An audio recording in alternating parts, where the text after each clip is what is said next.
ನಮಸ್ಕಾರ ವೀಕ್ಷಕರೇ, ಶ್ರೀಗರಿ ವಾರ್ತೆಗರಿಗೆ ಸ್ವಾಗತ. ನಾನು ನಿಮ್ಮ ಗ್ರಹೇಶ್ವರ ಗಾರ್ಡಿಗೇಂದ್ರ.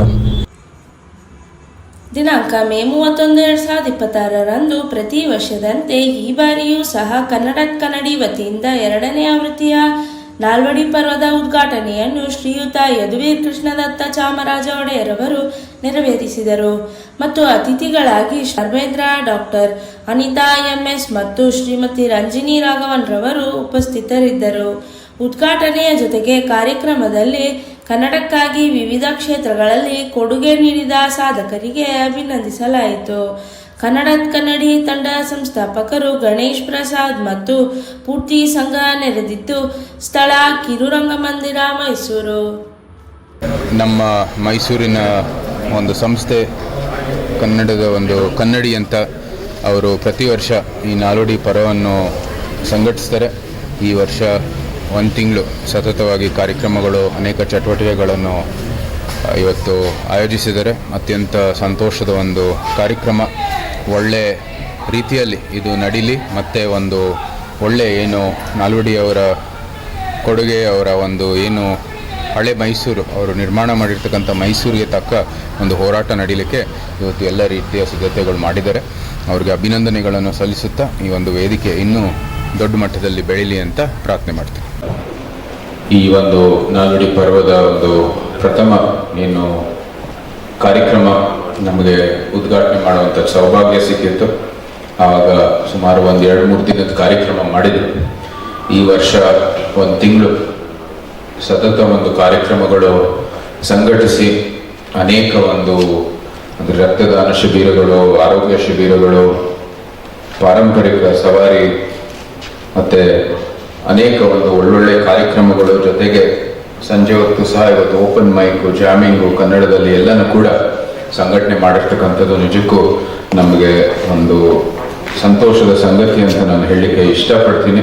ಈ ನಾಲ್ವಡಿ ಪರ್ವದ ಒಂದು ಯುವ ತಂಡ ಏನಿದೆ ಅವರಿಗೆ ನನ್ನ ಹೃತ್ಪೂರ್ವಕವಾದಂಥ ಅಭಿನಂದನೆಗಳು. ಒಳ್ಳೆ ಕಾರ್ಯಕ್ರಮವನ್ನು ಸಂಘಟಿಸಿದ್ದೀರಾ, ಮತ್ತು ಏನು ಹೋದ ವರ್ಷಕ್ಕಿಂತ ಈ ವರ್ಷ ಒಂದು ಒಳ್ಳೆ ವೇದಿಕೆಯನ್ನು ಸೃಷ್ಟಿ ಮಾಡಿರ್ತಕ್ಕಂಥದ್ದು ನಿಜಕ್ಕೂ ಶ್ಲಾಘನೆ. ಪ್ರಖ್ಯಾತ NR ಕಾಲೋನಿ, ನಾವೇನ್ ಹೇಳ್ತೀವಿ ನರಸಿಂಹರಾಜ ಕಾಲೋನಿ, ನಾವೆಲ್ಲ ಎಷ್ಟು ಅಜ್ಞಾನಿಗಳು ಅಂದ್ರೆ ನರಸಿಂಹರಾಜ ಅಂದ್ರೆ ಅದು ನಮ್ಮ ಕನ್ನಡದ ನಟ ನರಸಿಂಹರಾಜ್ ಅವ್ರ ಕಾಲೋನಿ ಅಂತ ತಿಳ್ಕೊಂಡಿದ್ರು ನಮ್ಮ ಜನ. ಎಲ್ಲಪ್ಪ ಅದು ನಮ್ಮ ಕಂಠೀರವ ಅವ್ರ ಕಾಲೋನಿ, ಅದು ನರಸಿಂಹರಾಜ್ ಅವರು ನಮ್ಮ ನಾಲ್ವಡಿ ಪ್ರಭುಗಳ ಸಹೋದರ ಅಂತೇಳಿ ಅಲ್ಲೊಂದು ಪ್ರತಿಮೆ ಇಟ್ಟು ಅದನ್ನು ಗೌರವಿಸುವಂತ ಕಾರ್ಯಕ್ರಮ ಮಹಾರಾಜರ 5ನೇ ತಾರೀಕು ಸಂಜೆ ಬರ್ತಾರೆ ಅಲ್ಲಿಗೆ NR ಕಾಲೋನಿಗೆ. ಎಲ್ಲರನ್ನು ನೆನೆಯುವಂಥ ಭಾಗ್ಯ ನಮ್ಮದಾಗಲಿದೆ.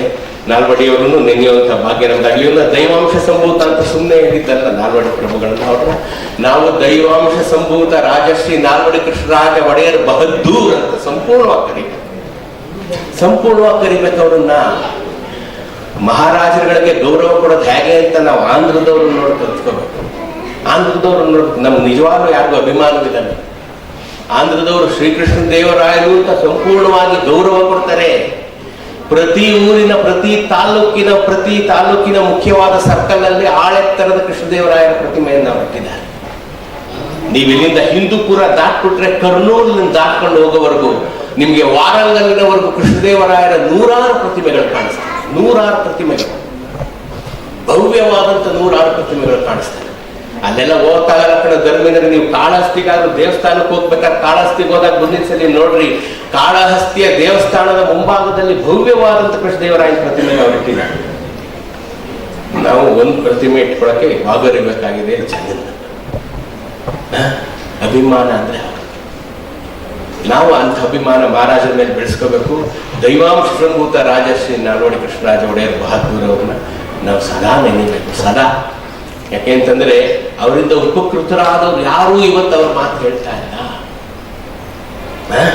ನಾಲ್ವಡಿಯವರು ಕಟ್ಟಿಸಿದ ಸರ್ಕಾರಿ ಆಸ್ಪತ್ರೆಯಲ್ಲಿ ಹುಟ್ಟಿ, ನಾಲ್ವಡಿಯವರು ಕಟ್ಟಿಸಿದ ಸರ್ಕಾರಿ ಶಾಲೆಯಲ್ಲಿ ಓದಿ, ನಾಲ್ವಡಿ ಮಹಾಪ್ರಭುಗಳು ಹಾಕಿಕೊಟ್ಟ ರಸ್ತೆಯಲ್ಲಿ ಮೈಸೂರಿಗೆ ಬಂದು, ಮಹಾರಾಜ ಹಾಸ್ಟೆಲ್ ಫ್ರೀಯಾಗಿ ಸೇರ್ಕೊಂಡು, ಮಹಾರಾಜ ಕಾಲೇಜಲ್ಲಿ ಡಿಗ್ರಿಗಳು ತಗೊಂಡು, ಮೈಸೂರು ಯೂನಿವರ್ಸಿಟಿಲಿ ಓದಿ, ಮೇಸ್ಟ್ರಾಗಿ, ವೈಸ್ ಚಾನ್ಸಲರ್ ಆಗಿ, ಇನ್ನೊಂದಾಗಿ ರಿಟೈರ್ ಆದವರು ಒಂದೇ ಒಂದು ಪದ ತಮ್ಮ ಬಾಯಲ್ಲಿ ನಾಲ್ವಡಿ ಹೆಸರು ಹೇಳಿಲ್ಲ.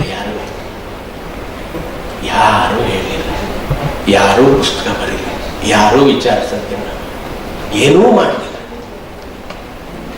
ಬಹುತೇಕ ನಾನು ಮಂಡ್ಯ ಜಿಲ್ಲೆಯಲ್ಲಿ ನಾಲ್ವಡಿಯವರನ್ನು ಕುರಿತ ಹಾಗೆ ಸುಮಾರು ಒಂದು 36 ಭಾಷಣಗಳನ್ನು ಮಾಡಿರ್ಬೋದು. ಯಾಕೆಂದರೆ ಮಂಡ್ಯ ಜಿಲ್ಲೆಯ ಜನರಿಗೆ ನಾಲ್ವಡಿಯವರ ಬಗ್ಗೆ ಅಪಾರವಾದಂತಹ ಪ್ರೀತಿ.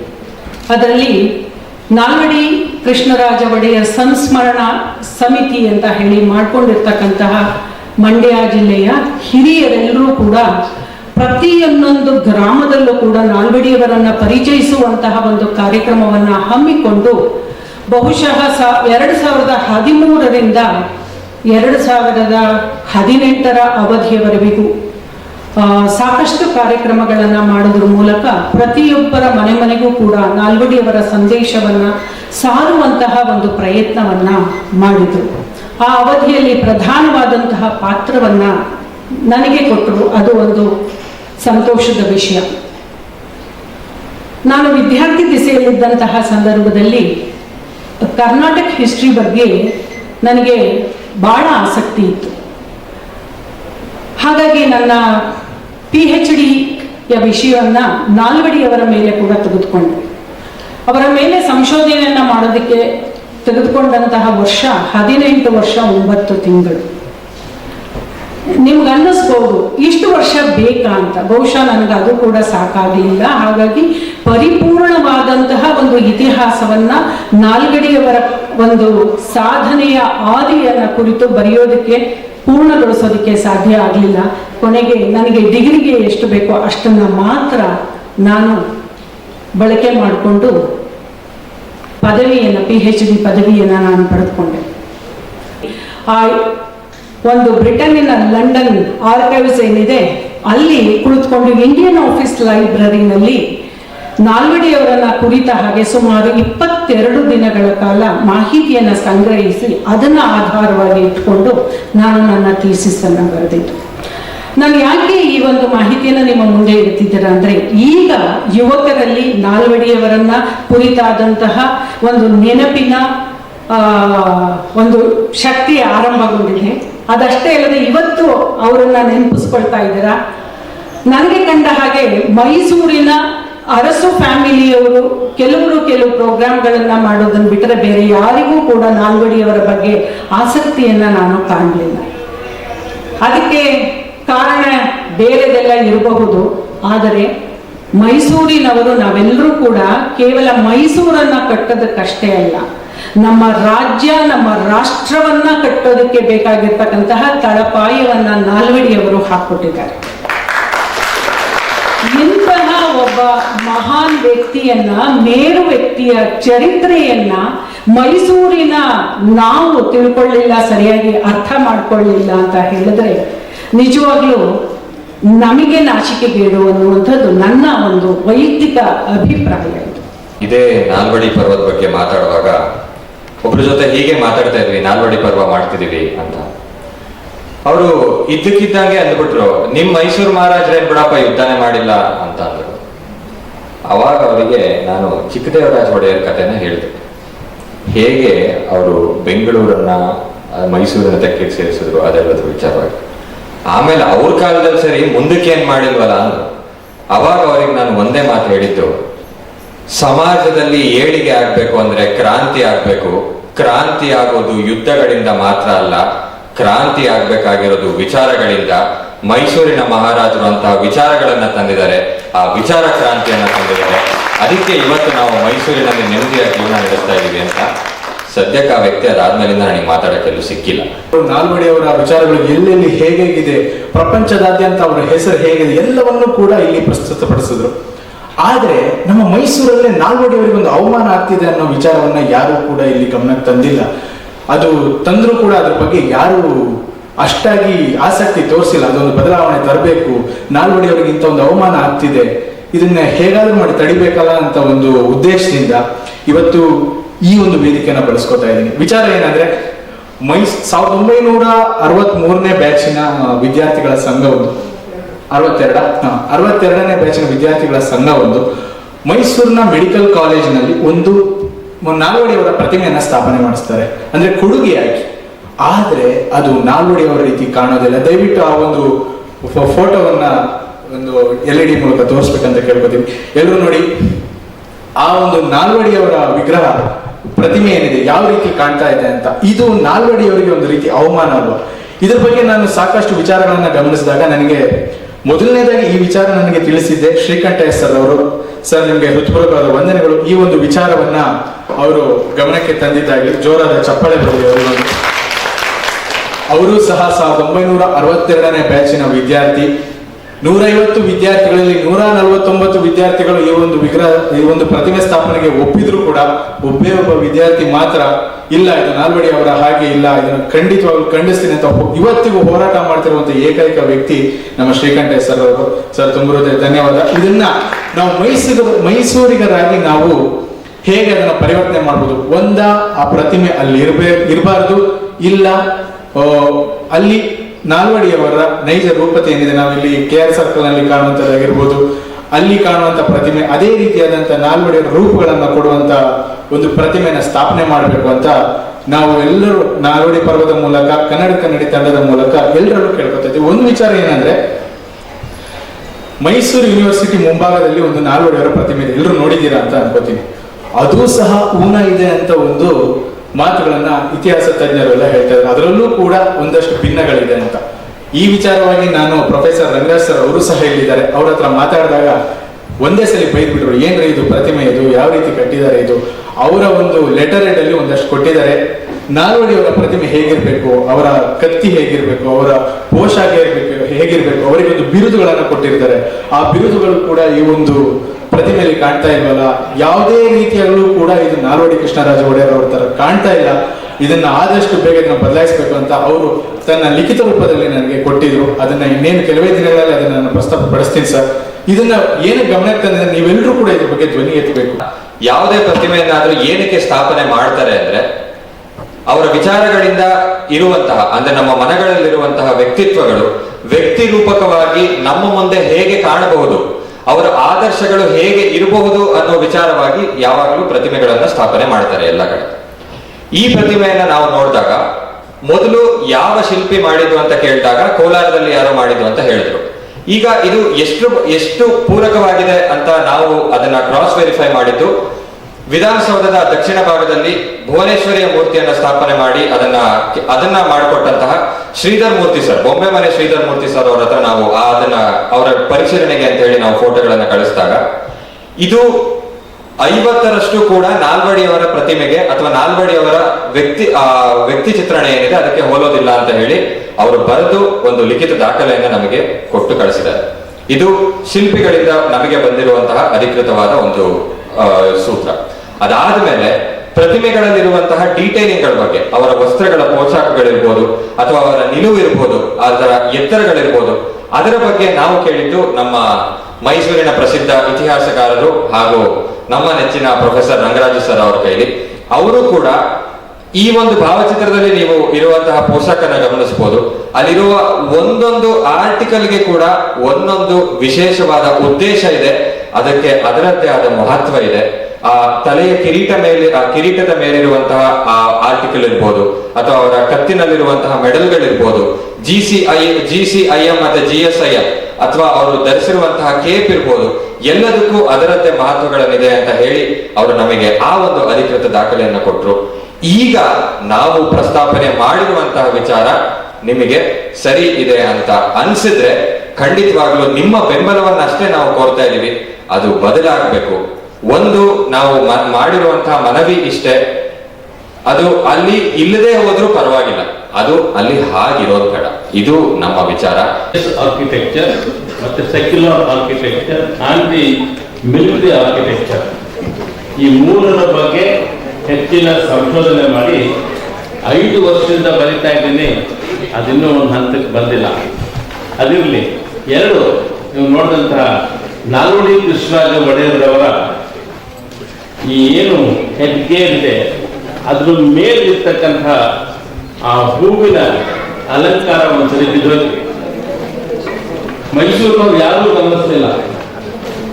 ಒಬ್ರು ಶ್ರೀಧರ್ ಅಂತ ಫೋಟೋಗ್ರಾಫರ್ ಇದ್ದಾರೆ ಮೈಸೂರಲ್ಲಿ, ಹೆರಿಟೇಜ್ ಫೋಟೋಗ್ರಾಫರ್. 1,500 ಹೆರಿಟೇಜ್ ಫೋಟೋಗ್ರಾಫ್ ಅವರ ಹತ್ರ ಇದೆ. ನಾನು ಹೆಚ್ಚು ಅವರನ್ನ ಬಳಸ್ಕೋತಾ ಇದ್ದೇನೆ.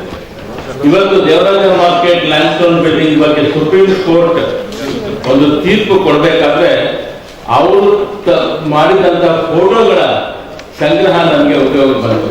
ಅದನ್ನ ಸುಪ್ರೀಂ ಕೋರ್ಟ್ಗೆ ಸಬ್ಮಿಟ್ ಮಾಡ್ತಾರೆ ರಾತ್ರೋರಾತ್ರಿ. ಅವಾಗ ಗೊತ್ತಾಯ್ತು ಅವ್ರಿಗೆ ಈ ಕಟ್ಟಡಗಳ ಸ್ಟ್ರೆಂತ್ ಏನಿದೆ ಅಂತ. ಅವರು ಅದನ್ನ ತೆಗೆದು ಏನಾದ್ರು ಮಾಡಿ ಅದನ್ನ ಸರಿ ಮಾಡಿಸ್ಬೇಕು ಅಂತ ಪ್ರಯತ್ನ ಮಾಡಿದವ್ರು ಯಾರು? ನಮ್ಮ ಅರುಣ್ ಯೋಗಿರಾಜ್. ಅವ್ರು ಯಾರಿಗೂ ಕಾಣಿಸ್ಕೊಳ್ಳಿಲ್ಲ, ಯಾರಿಗೂ ಹೇಳಲಿಲ್ಲ, ಅದನ್ನ ಇಟ್ಕೊಂಡು ಅದೇ ರೀತಿ ಮಾಡಿ ಅಲ್ಲಿ ಸೇರಿಸೋದು. ಇನ್ನೊಂದು ಘಟನೆ ಹೇಳಲೇಬೇಕು. ನಮ್ಮ 10ನೇ ಚಾಮರಾಜ ಒಡೆಯರ್ ಕೈಯಲ್ಲಿ ಒಂದು ಕತ್ತಿ ಇದೆ. ಆ ಕತ್ತಿ 2 ಸಾರಿ ಕಳ್ತನ ಆಗಿದೆ ಸರ್. ಆ ಕತ್ತಿನ ಕದ್ದಿದ್ದಾರೆ ನೋಡಿ. 5 ವರ್ಷದಿಂದ ದಸರಾ ಸಂದರ್ಭದಲ್ಲಿ ಆ ಕತ್ತಿನ ಮೇಲ್ಗಡೆ ಕತ್ತರಿಸ್ಕೊಳ್ಳೋದು, ಕೆಳಗಡೆ ತಕ್ಕೊಳ್ಳೋದು, ಅದನ್ನ ತಗೊಂಡೋಗಿ ರೋಚಿಲ್ಲಾ ಸಾಲ್ಟ್ ಅಂತ ಒಂದು ಕೆಮಿಕಲ್ ಇದೆ. ಆ ಕೆಮಿಕಲ್ ಅಲ್ಲಿ ಎದ್ದುಬಿಟ್ಟು ಒಂದು 6 ತಿಂಗಳು ಭೂಮಿ ಒಳಗೆ ಇಟ್ಬಿಟ್ರೆ ಇಟ್ ಲುಕ್ಸ್ ಲೈಕ್ ಆಂಟಿಕ್. ನಾನು have taken special training in that from Chennai government Egmore museum. ಆ ಕೆಮಿಕಲ್ ಅನ್ನ ಸುಲಭವಾಗಿ ತೆಗಿಬಹುದು, ರಿವರ್ಸ್ ಮಾಡಬಹುದು. ಅದನ್ನು ಮಾಡಿ ಮಾರ್ತಾರೆ. 2ನೇ ಸಾರಿ ನಮ್ಮ ಅರುಣ್ ಯೋಗಿರಾಜ್ಗೆ ನಾವು ಕೇಳ್ಕೊಂಡ್ವಿ, ಅಪ್ಪ ಇದು ಹಿಂಗಿದೆ ಕತ್ತಿ ಮಾಡಿಕೊಡು ಅಂತ. ಕರೆಕ್ಟಾಗಿ ಮಾಡಿ ಅಲ್ಲಿ ಫಿಕ್ಸ್ ಮಾಡಿಕೊಟ್ಟಿದ್ದಾರೆ. ಬೇರೆ ಯಾರಿಗೂ ಅದು ಹೊಸದಾಗಿ ಮಾಡಿದ್ದು ಅಂತ ಗೊತ್ತಾಗ. ಆಮೇಲೆ ಕೊನೆಯ ಮಹಾರಾಜ ದಶಾಮರಾಜೇಂದ್ರ ಒಡೆಯರವರ ಶಿಲ್ಪ ಅರುಣ್ ಯೋಗಿರಾಜ ಮಾಡಿದ್ರು. ಸೊ ಅವರನ್ನ ಬಳಸ್ಕೊಂಡು ಈ ಒಂದು ಮೆಡಿಕಲ್ ಕಾಲೇಜ್ ಶಿಲ್ಪವನ್ನು ಮಾಡದೆ ಯಾರ ಕೈನೋ ಮಾಡಿ GCSI ಅಂತ ಆ ಗೌನ್ ಹೆಸರು. ಆ ಗೌನ್ ಅನ್ನ ಒಂದು ಕೈ ಹಿಡಿಸಿದ್ದಾರೆ. ಕುಬ್ಜ ವ್ಯಕ್ತಿಗಳನ್ನ ಕಾಣ್ತಾರೆ. ನಾನು ಈ ಕನ್ನಡಿ ಅದನ್ನೆಲ್ಲ ಸೇರಿಸ್ಕೊಂಡು ಮಾತಾಡುವಾಗ ಹೇಳಿದೆ, ಯೂನಿವರ್ಸಿಟಿ ಮುಂದೆ ಇರ್ತಕ್ಕಂತಹ ನಾಲ್ವಡಿ ಕೃಷ್ಣರಾಜ ಒಡೆಯರು ಕುಬ್ಜವಾಗಿ ಕಾಣ್ತಾರೆ. ಅದನ್ನ ಮಾಡಿದವರು ಮಹಾ ದೊಡ್ಡ ಶಿಲ್ಪಿ. ನಮ್ಮ ಹೆರಿಟೇಜ್ ಕಮಿಟಿಲಿ ನಮ್ಮ ಜೊತೆ 15 ವರ್ಷ ಇದ್ದವರು. ಯಾಕೆ ಆ ಥರ ಮಾಡಿದ್ರು ಗೊತ್ತಿಲ್ಲ. ಅವ್ರ ಹತ್ರ ಮಾತಾಡ್ಬೇಕಾಗಿತ್ತು. ಅದಾದ್ಮೇಲೆ ಅವರು ಸತ್ತೋದ್ರು ಬಹಳ ಬೇಗ. ಬಟ್ ಅಲ್ಲೂ ದೋಷ ಇದೆ. ಇದಾದ್ಮೇಲೆ ಅದು ತಗೊಳ್ಳಿ ನೀವು ಕನ್ನಡಿಯವರು ಅದನ್ನು ಬದಲಾಯಿಸಬೇಕಾಗಿದೆ. ಆದರೆ ಇದು ಅತ್ಯಂತ ತುರ್ತಾಗಿ ಇದರ ಬದಲಾವಣೆ ಆಗಬೇಕು. ಈಗಲೂ ಮೈಸೂರು ಸಂಸ್ಥಾನದಲ್ಲಿ ಹೇಗಿತ್ತು ಈ ಕಾರ್ಯಕ್ರಮ ಶುರು ಆದಾಗ ಆಗ್ಲೇ ನಾವು ಸಂಸ್ಥಾನ ಗೀತೆಯಿಂದ ಶುರು ಮಾಡಿದ್ವಿ. ಇದನ್ನ ನಾನು ಎಲ್ಲೂ ಕೂಡ ಲೈವ್ ಕೇಳಿಲ್ಲ ಸರ್. ನಾನು ಬೆಂಗಳೂರಲ್ಲಿ ಹುಟ್ಟು ಬೆಳೆದಿರೋ ಹುಡುಗಿ ಆಗಿರೋದ್ರಿಂದ. ಆದ್ರೆ ಈ ಹಾಡು ಪರಿಚಯ ಆಯ್ತು. ಹೀಗೆ ಈ ತರ ಒಂದು ಕಾರ್ಯಕ್ರಮ ಮೈಸೂರು ಸಂಸ್ಥಾನದ ಶೈಲಿಯಲ್ಲಿ ಯದುವೀರ್ ಸರ್ನ ಮಹಾರಾಜರು ಅಂತ ಕರೀತಾ ಪ್ರತಿಯೊಂದು ನೋಡ್ತಾ ಇದ್ರೆ ಮೈಸೂರು ಸಂಸ್ಥಾನದ ಬದುಕು ಹೇಗಿದ್ದಿರಬಹುದು, ಅವತ್ತಿನ ಸಂಸ್ಕೃತಿ ಹೇಗಿದ್ದಿರಬಹುದು, ಮತ್ತೆ ಇದೆಲ್ಲ ಹೊಸದಾಗಿ ಯಾವ್ದಾದ್ರು ಒಂದು ಹಳೆ ಕಾಲದ ವಿಷಯ ಇಟ್ಕೊಂಡು ಕೆಲಸ ಮಾಡುವಾಗ ಅಥವಾ ಕಾರ್ಯಕ್ರಮ ಮಾಡುವಾಗ ಅಲ್ಲಿ ಹೆಚ್ಚು ವೃದ್ಧರು ಬಂದು ಸೇರಿರೋದನ್ನ ನಾನು ನೋಡಿರ್ತೀನಿ. ಎಷ್ಟೊಂದ್ಸಲ ಒಂದು ಪುಸ್ತಕ ಬಿಡುಗಡೆ ಕಾರ್ಯಕ್ರಮ ಇರ್ಬೋದು ಅಥವಾ ಯಾವ್ದಾದ್ರು ಒಂದು ನಮ್ಮಲ್ಲಿ ಬಿಟ್ಟು ಹೋದ ವಿಷಯನ ಮತ್ತೆ ನೆನಪು ಆಗ. ಆದ್ರೆ ಇವತ್ತಿನ ಪ್ರಸ್ತುತ ಕಾಂಟೆಂಟ್ ಕ್ರಿಯೇಟರ್ಗಳು ಎಷ್ಟು ಯುವಕರು ಎಲ್ಲರೂ ಬಂದಿರೋದು ನೋಡಿದ್ರೆ ನಾಲ್ವಡಿ ಕೃಷ್ಣರಾಜ ಅರಸರು ಎಷ್ಟು ಪ್ರಸ್ತುತವಾಗಿ ನಮ್ಮೆಲ್ಲರ ಮಧ್ಯೆ ಜೀವಂತವಾಗಿದ್ದಾರೆ ಅಂತ ಗೊತ್ತಾಗ್ತಾ ಇದೆ ನನಗೆ. ಈ ಅನುಭವಕ್ಕಾಗಿ ಕನ್ನಡಿಗೆ ನಾನು ದೊಡ್ಡ ಧನ್ಯವಾದನ ಹೇಳಬೇಕು. ಮೈಸೂರು ರಾಜ್ಯದ ದೊರೆ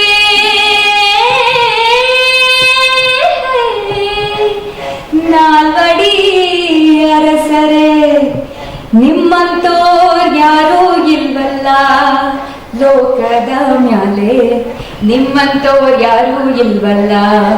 ಮತ್ತೆ ಮುಂದಿನ ವಾರ್ತೆಗರಿಯಲ್ಲಿ ಭೇಟಿಯಾಗೋಣ. ಶ್ರೀಗರಿ ನಿಮ್ಮ ಮನದಾಳದ ಗರಿ. ನಮಸ್ಕಾರ.